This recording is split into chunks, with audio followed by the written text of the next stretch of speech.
पिछले 24 घंटे में कोरोना के 1,50,000 से ज्यादा नए मामले सामने आए हैं। 839 लोगों की मौत हुई है और पिछले 24 घंटे में मौत हुई है इतने लोगों की। और देश में अब तक कोरोना के 1,35,00,000 से ज्यादा मामले सामने आ चुके हैं। दूसरी तरफ देश भर में कोरोना को हराने वाला उत्सव भी शुरू हो चुका है। आज से टीका उत्सव की शुरुआत हो गई है। पीएम मोदी ने अपील की है कि टीका लगाकर खुद को और दूसरों को बचाएं। दो अहम तस्वीरें आज के आपके टेलीविजन स्क्रीन पर हैं। एक तरफ जो आज आंकड़े आए हैं वो और डराने वाले हैं। 1,50,000 से ज्यादा मरीज देश भर में कोरोना के सामने आए हैं। दूसरी तरफ कोरोना को हराने के लिए देश भर में आज से टीका उत्सव की शुरुआत की गई है। महाराष्ट्र लगातार कोरोना का केंद्र बना हुआ है। महाराष्ट्र में पिछले 24 घंटे में 55,441 कोरोना के नए मरीज सामने आ चुके हैं।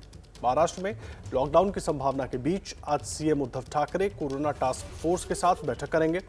कल सर्वदलीय बैठक भी हुई थी। वहीं अब दिल्ली में भी रिकॉर्ड तोड़ कोरोना मामले आ रहे हैं। दिल्ली में पिछले 24 घंटे में 10,000 से ज्यादा कोरोना के नए मरीज सामने आए हैं।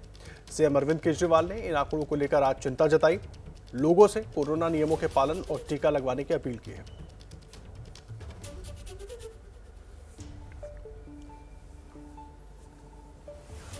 दिल्ली के सीएम अरविंद केजरीवाल ने आज प्रेस कॉन्फ्रेंस कर दिल्ली में कोरोना का हाल बताया। साथ ही आगे सरकार की क्या रणनीति रहने वाली है इसकी भी जानकारी दी।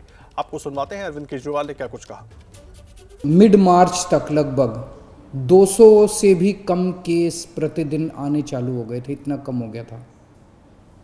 और कल के 24 घंटे की जो रिपोर्ट अभी थोड़ी देर में आज शाम तक पब्लिश होगी, दिल्ली में 10,732 केस पिछले 24 घंटे में आए हैं। 10,732 केस। मुझे लगता है कि लॉकडाउन कोरोना से जूझने का समाधान नहीं है। लॉकडाउन किसी भी सरकार को तब लगाना चाहिए जब उसकी अस्पतालों की व्यवस्था कोलैप्स कर जाए और उसको ज़रूरत हो कि लॉकडाउन से कोरोना की गति धीमी हो जाती है। अभी अस्पताल की व्यवस्था हमारे कंट्रोल में है। आपका सहयोग चाहिए। अस्पताल में तभी जाइए जब आपको ज़रूरत हो। अगर सब लोग अस्पतालों की तरफ दौड़ने लग गए, अस्पताल कम पड़ जाएंगे। अगर सब लोग अस्पतालों की तरफ दौड़ने लग गए, बेड कम पड़ जाएंगे, आईसीयू कम पड़ जाएंगे, वेंटिलेटर कम पड़ जाएंगे। तो अगर आपको अस्पताल की ज़रूरत है तभी अस्पताल में जाइए, वरना होम आइसोलेशन में रहिए।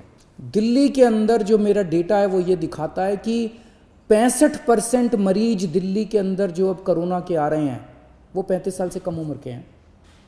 तो अगर 65% मरीज 35 साल से कम उम्र के हैं तो कोरोना रुकेगा कैसे? कोरोना की साइकिल कैसे टूटेगी? वो तो तभी टूटेगी ना जब वैक्सीनेशन लगेगा। तो मेरी केंद्र सरकार से निवेदन है। केंद्र सरकार ने बहुत रिस्ट्रिक्शन लगा रखे हैं कि सेंटर नहीं खोल सकते, ज़्यादा सेंटर नहीं खोल सकते, इस उम्र से कम लोगों को नहीं दे सकते। अभी तो हमें लार्ज स्केल के ऊपर, युद्ध स्तर के ऊपर सारी मशीनरी हमें वैक्सीनेशन के ऊपर लगा देनी चाहिए। और दिल्ली से इस वक्त हमारे साथ अंजलि सिंह हमारे सहयोगी जुड़ गई हैं, जो कुछ अरविंद केजरीवाल ने कहा और जो स्थिति है राजधानी दिल्ली की उस पर बात करने के लिए। अंजलि, मुझे एक बात बताइए, अरविंद केजरीवाल गंभीरता के साथ सामने आए, अपनी बातें तो रख रहे हैं, लेकिन स्थिति क्या दिखाई दे रही है? ग्राउंड रियलिटी क्या है? जी देखिए आदर्श, दिल्ली की जहां तक बात करें तो आज जिस तरह से रेस्ट्रिक्शंस, कल देर रात ऑर्डर आ गया और रेस्ट्रिक्शंस बढ़ा दी गई हैं दिल्ली में, जिसकी वाकई ज़रूरत भी थी मौजूदा जो हालात हैं। और सबसे ज़्यादा अहम बात जो हो जाती है, जो आज सीएम ने खुद ही अनाउंस कर दिया प्रेस कॉन्फ्रेंस में, कि इस बार 10,000 से ज़्यादा मामले सामने आए हैं, कि जो कि दिल्ली का अब तक का सबसे बड़ा पीक है। इससे पहले इतने ज़्यादा मामले कभी नहीं आए। तो इसको देखते हुए दिल्ली में फ़िलहाल शादी समारोह जो है उसमें 50 लोगों की ही इजाज़त दी गई है। दिल्ली मेट्रो में सिर्फ 50% कैपेसिटी के साथ लोग बैठ सकते हैं। ऐसा ही दिल्ली की बसों में भी होगा।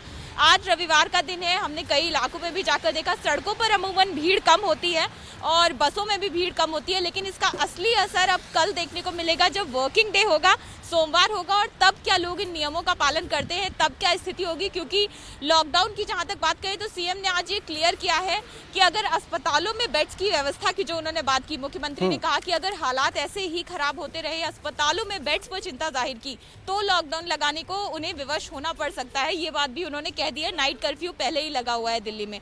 तो ऐसे में सबसे बड़ी चुनौती है इस समय हॉस्पिटल मैनेजमेंट सिस्टम को दुरुस्त करना, और उसी के लिए आज पूरा फोकस जो है सीएम के वक्तव्य का वो इसी पर था। जी। जी अंजलि, आप रहे हमारे साथ। देखिए, लगातार कोशिशें दिल्ली सरकार कर रही है कि जो स्थिति है उसको और बेहतर किया जाए और जो हमारा लॉजिस्टिक्स डिपार्टमेंट है उसको मजबूत किया जाए। वो चाहे अस्पताल हो, चाहे अस्पताल से जुड़ी तमाम चीज़ें, उनको और बेहतर किया जाए ताकि दिक्कत किसी तरह की ना हो। उधर मुंबई की मेयर किशोरी पेडनेकर ने टीका उत्सव पर निशाना साधा है। उन्होंने कहा कि जैसे थाली में अचार परोसा जाता है, वैसे ही केंद्र वैक्सीन दे रहा है। ऐसे में टीका उत्सव कैसे मनाएं? और जैसा हमारे थाली में जो अचार दिया जाता है इतना सा, वैसे इतना सा मुंबई के लिए काफ़ी नहीं है।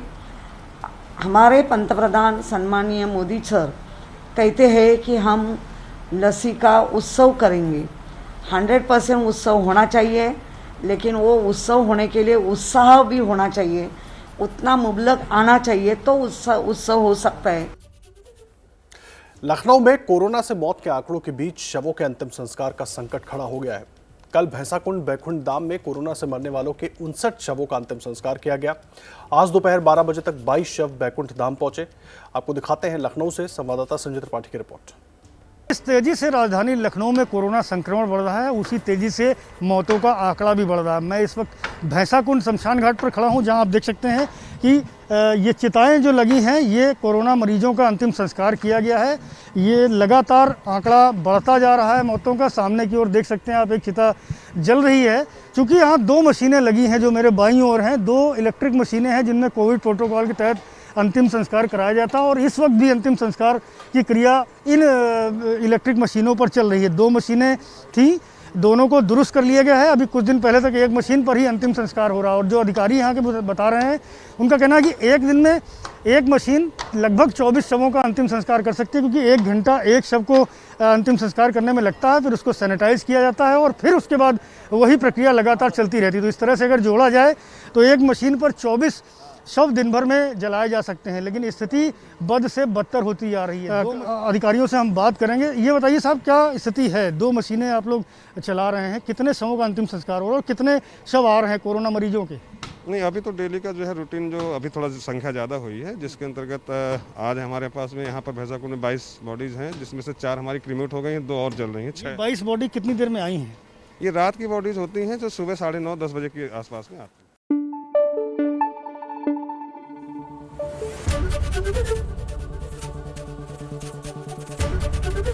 एबीपी न्यूज आपको रखे आगे।